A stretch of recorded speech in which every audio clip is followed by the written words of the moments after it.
KX News Storm Team. Welcome back to KX News at 4, and we're taking a look across the state where it is a very warm and a very still afternoon as you're getting off work or school. Just calm winds there at Minot and Bismarck, no wind at all. Dickinson and Williston, real breezy there with 6 to 9 mile per hour winds and temperatures sitting there in the mid 70s. So it doesn't look like it's a very exciting day weather-wise, but that's kind of a good thing if I do say so myself, and I would think many people would agree.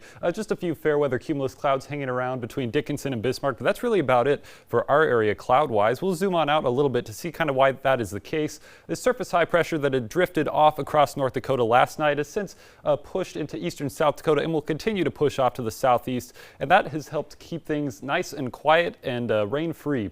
And we are behind it now, behind this surface high pressure, so therefore we're getting these southerly winds that are beginning to drift up and prevent the cooler air from reaching in from Canada. And in fact, that cool air conveyor belt that we had been dealing with is now pushed off to the east in between this surface high pressure and the low pressure system that has since pushed into Quebec. And that's keeping a lot of the real cold air off to the Great Lakes region and lower Midwest. If we zoom out just a little bit further across the continental scale flow, this will give us a taste of kind of what might be coming. Notice this ridge out here across the western U.S.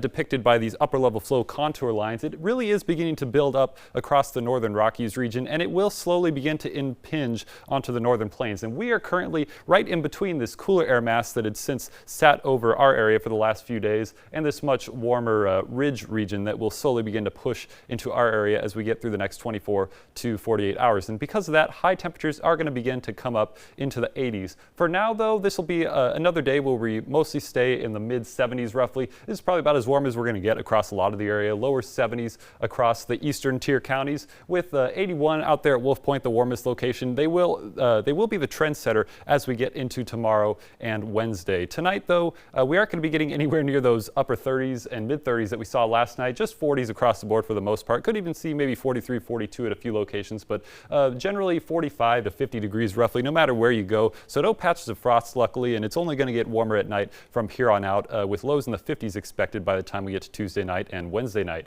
So for Tuesday, we're going to be topping out above 80 for the great majority of us, maybe a few upper 70s possible in the far southeast, but across the board, anywhere from 80 to 85 degrees, maybe approaching 90 out towards Wolf Point, but it's not very likely that we're going to get there. So just a little bit warmer, but fortunately not super humid or sticky, so nothing too bad. The cause behind this is that ridge that we've been pointing out just a little bit earlier is slowly going to be able to build up, flex its muscle a little bit, and influence the weather of the northern plains just a little bit as we get into the middle of the week, and the cooler air mass that we had dealt with will push off well into the northeast. And because of that, we're also not going to have much in the way of rain chances as we push through Tuesday, Wednesday, Thursday. Nothing but fair skies expected and those warmer temperatures, which we will see reflected on Williston's next 5 days. Again, little in the way of rain chances until about Friday or Saturday. We might have a slight chance of showers creep into the forecast, but otherwise low to mid 80s, peaking out maybe around 83, 84, and then cooling off to right around 80 degrees, generally around seasonal normals. In Dickinson, very similar, probably getting to the low to mid 80s by the time we get to Wednesday and Thursday, then stabling out right in the upper 70s with maybe a chance of showers possible. And for Minot, very similar, not going to get anywhere near 90 degrees luckily, probably getting to about 85 degrees there on Wednesday, and then stabling out right around August normals by the time we get to Thursday, Friday, and into the weekend. And Bismarck, quite similar, with fair skies expected through at least Friday. Temperatures there in the mid 80s, and then hanging right around 80-degree mark by the time we get to this coming weekend. Joel?